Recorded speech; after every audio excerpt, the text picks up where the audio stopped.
Tone-eyed Frautlevers. Tone-eyed Frautlevers and front-nickel-plated tin doglings mule and bark in the howling tornado of the midnight alley.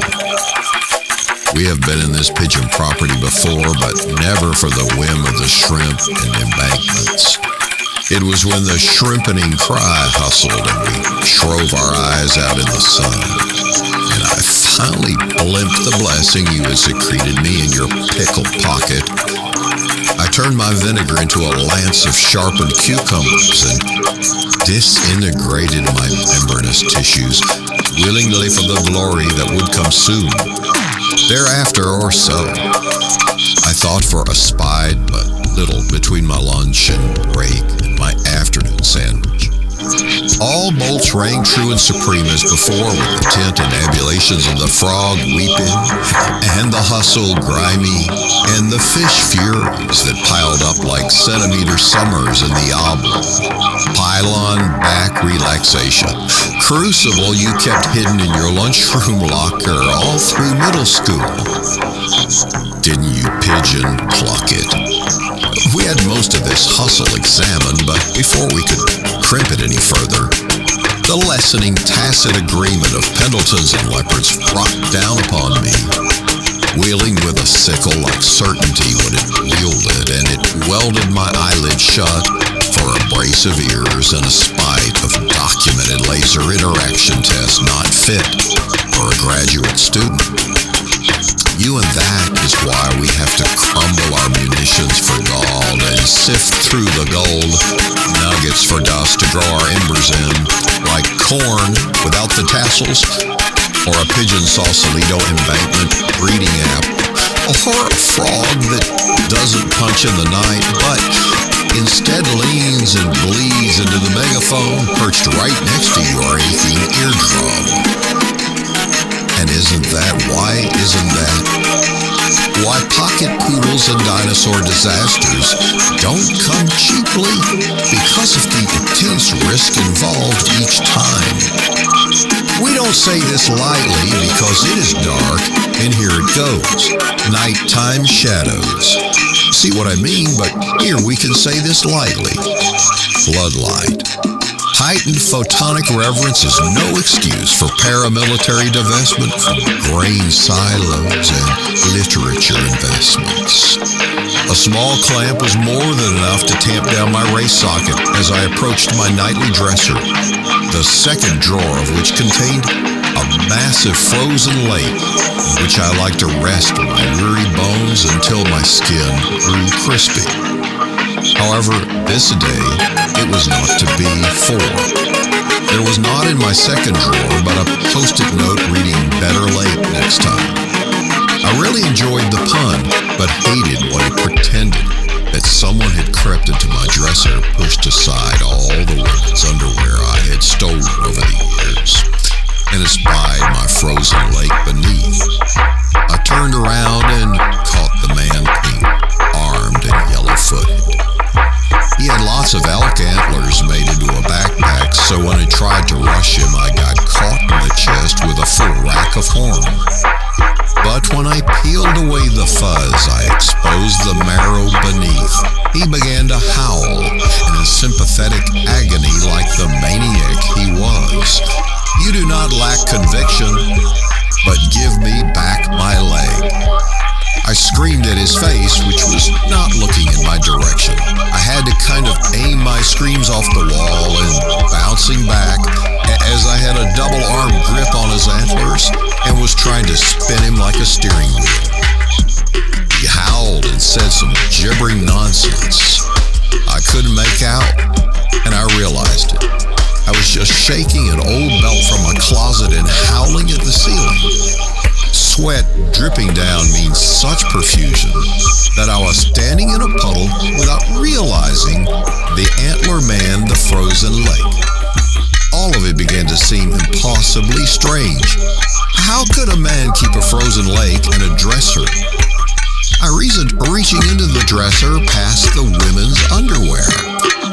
I I had stole them until I felt my hand touched frozen glass, and I screamed as the antler man left out of the belt in my hand and sliced my forehead just above the left eye. These are the hands we were dealt. I remarked myself as I spun him around like a steering wheel and plunged him face first into the frozen lake. He would steal from me, and just to top it off, put some of the underwear on his head, so he looked a right tosser too. Benjamin lied up beside me to cry alike about the hinges and the syringes full of blossom gussets and braille tankards and mischievous fish particles that frolic in the wave. They do not gimbal, but they do gyre, and they are like so many little fried shrimp baked into my forehead at this exact moment. The miniaturization procedure function language escapes me at the moment, but what it boils down to essentially is this. My pants are on fried for the Lord. I have broiled my heart to the skies. I am boiling myself in a pit of tears, and I have but one sublime gift to offer my heavenly host, and it's my guts. I am going to fax them, care of heavenly host, to 5. God.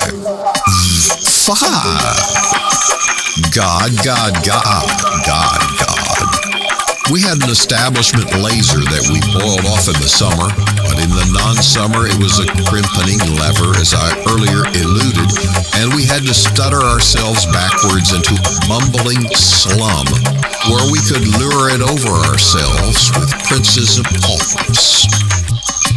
And then my friend did a little too many poppers, and it caused him to become lascivious, which we enjoyed greatly till the following morning when the reality of the unsuitable behoovement began to move through the room. I cried out of a rope wound the other night, but it nearly defeated me. I had 20 blocks of this sight whistles tized away, but it was an insufficient quantity. The mass was acceptable, but it was split too finely, and so I had to incratulate at that time, disregarding my unemboweled establishment in favor of a remarkable new type of chicken fury. We knew that this was untested in the field, but we had tested it in the prairie and it went over great. And the kind of dogs they have there aren't the same, I know, but when they medicate their hind limbs overly much, it works out basically the same. So we slid left and didn't see much of what we were looking for. Conversely, we slid to the right and saw absolutely nothing at all. This last bit is about society, if you haven't guessed, but it's also true of a man stuck in a strange whirling contraption designed to limit his field of view in specific ways through occlusion of physical objects. What I'm suggesting to mortal humans is that they could unocclude all physical objects spatially with a simple 3-step function that can process like a heuristic when analyzing at what is behind objects through which light photons do not easily pass. I'm not trying to tell you what to do, but I am telling you what I'm trying to do, and if you're taking it the same way, then I do not know how to tell not you what to not do, because that's your whole deal right there. And if I try to rectify it with orders or advice, you're just going to dig in and think that that's my whole deal, and I don't like that about you, frankly. There was a certain kind of wind that didn't kick up. It would pick up a right. And when people started picking up that package, they popped the wind for good. And now it neither picks nor packs. And now they don't know how to kick it because that art form has been lost to their own failure of institutional knowledge, retrieval and dissemination packets like the little ketchup servings you get at a hospital and never use. These once crowded out each embankment, but now they only crowd out much. If I were to crawl about mulch, you'd find it much less satisfying than if I were to mule about crutch or turnip pantry explodes in crotch embargo fiasco. Fishing Banquet opened New Virginia to its western and non-directional component. So now we have a side of sliding Easter wheels that we can gristle and grease before the springtime season draws near. In anticipation of that, most holy of days where Jesus laid an egg and out popped a rabbit. That's what I do each Friday. So why not the host of hosts? We had a stanchion bracket that was not applied evenly throughout the course, so there were those most foul who slaughtered their brethren and others more heedful of the command not to do so, who merely wished to slaughter. And in the end, the beggars' banquet banked on the fact that all those present would be feasting. And so it became a sort of meat market in a literal sense. But the payment was an injury, and it was a rapid trade that quickly grew to encompass all the land.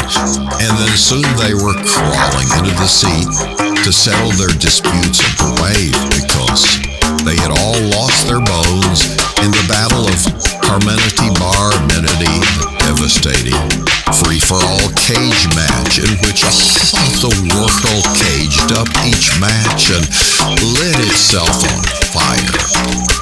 You might have a subdued hue of abdominal reporters, but it's actually just a dressage horse prancing through the mammoth paddock at the Massasoit Park.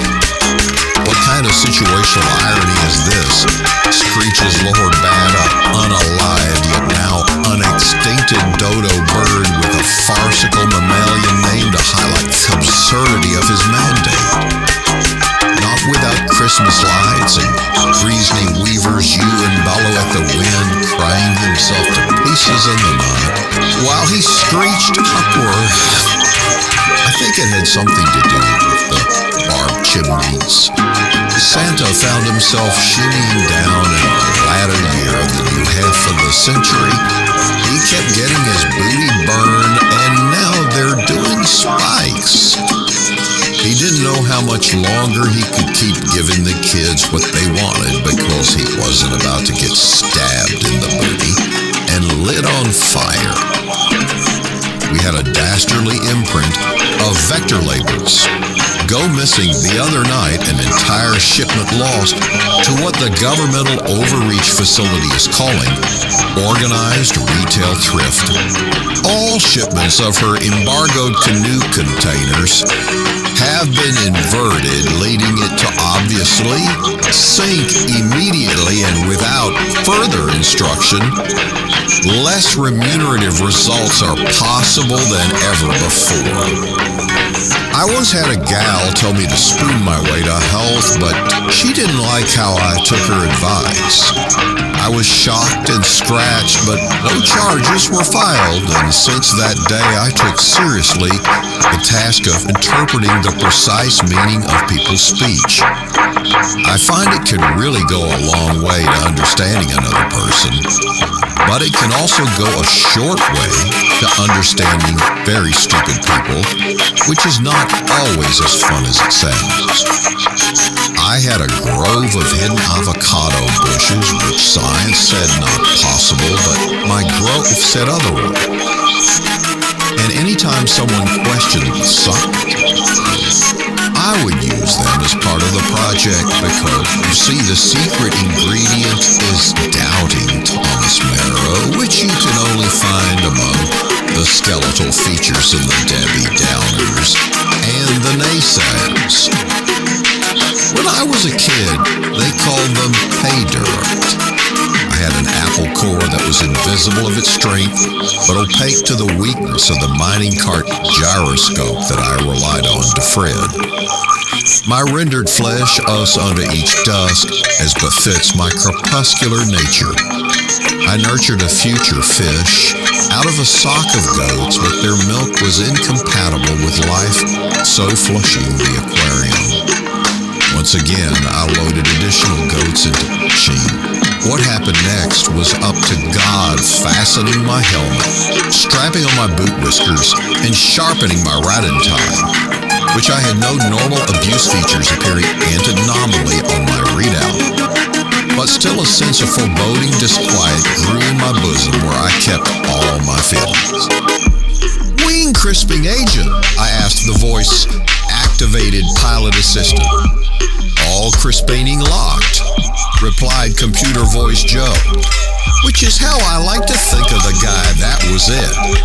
That was the last piece of diagnostic information I would need if I were to shiver my leaves to Sweden and disembank on a flat, non-geographical mirror representation of the Girth Lord in the swine demon look like clops on tiny hooves through the night until he knows that your goose is cooked, at which point he'll send a flock of seagulls to elobulate. And once you have begun the enoblation process, you'll be inebriated with dizzy hacks.